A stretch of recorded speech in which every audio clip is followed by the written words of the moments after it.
Good afternoon, friends, Lilligans, anti-novelists, curious onlookers. Everyone is welcome in the library. Welcome to this episode of Zettelkasten for Fiction, where imagination finds order.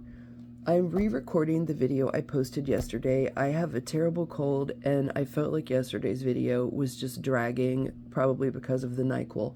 So I'm going to drop this in a second edition. The topic is the work of author George Polti. George Polti leaned on Aristotle and Grozzi and Goethe, who came before him, in order to articulate a wide variety of what he called situations. I would argue that Mr. Polti was an early plot theorist. Some would disagree, but I think what he was doing was he was helping lay down a trail that we can follow in order to identify how we can enrich the plot points that we're working with.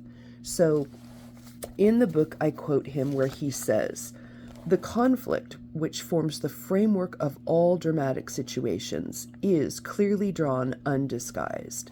So he very much believed that in order to turn a good story, you needed to have those specific points of conflict that drive the story forward. Now, I would caution a reader away from thinking that he was only focused on conflict, like things blowing up, ooh, solve a murder mystery, ooh, cars rolling over, crazy dramatic stuff, because he didn't advocate for that at all. Some would even say that he was not pro-conflict. I would take a disagreement with that, but we can argue that another time. For our purposes, I just want to think through how can we use Polti's situations. When he finally got them down in his book, he found there were 36 specific dramatic situations that can be used to turn a plot. Now, number one, I'm including these for you because this kind of meditative work of looking at the different situations that could potentially be included in your story are going to help you visualize and step through what that story looks like. Just by looking at the possibilities for what could be coming next is going to help you do that plot work. Secondly, I would argue that as you record each of these situations onto a note card, which is an exercise I'm going to assign you, you're literally committing those to memory in such a way that passing your hand over the card as you write it out is putting that information in your writer brain.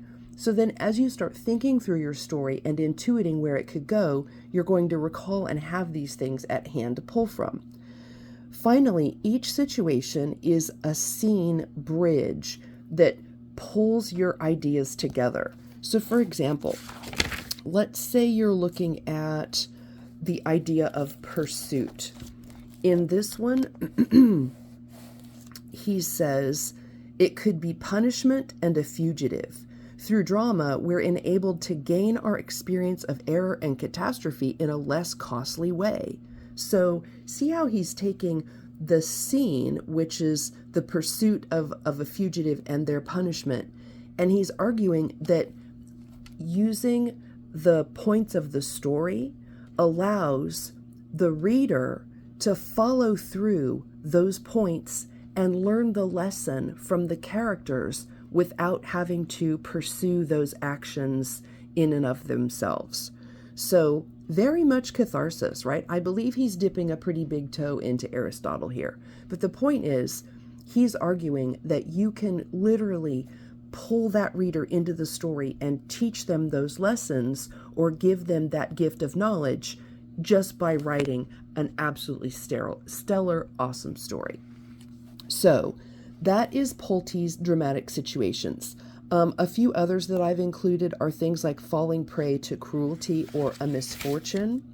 The enigma, this is one of my favorites. This is one that I employ in the writing of my own novel because an interrogator, a seeker, and a problem are becoming raveled up in the story in such a way that the reader becomes so absorbed that they can fancy it is them who's actually solving the story, right? So pulling that reader into the enigma and breadcrumbing those clues out allows them to experience the aha of solving the story.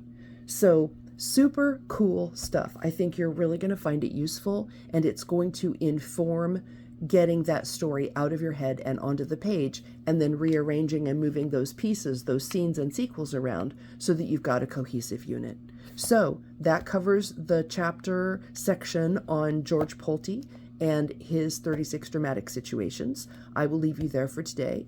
I will continue to get over this cold, and hopefully I will be back on track in no time, but I will see you in this afternoon's video, which will be the video posted for today, which is the 23rd of August. So see you later.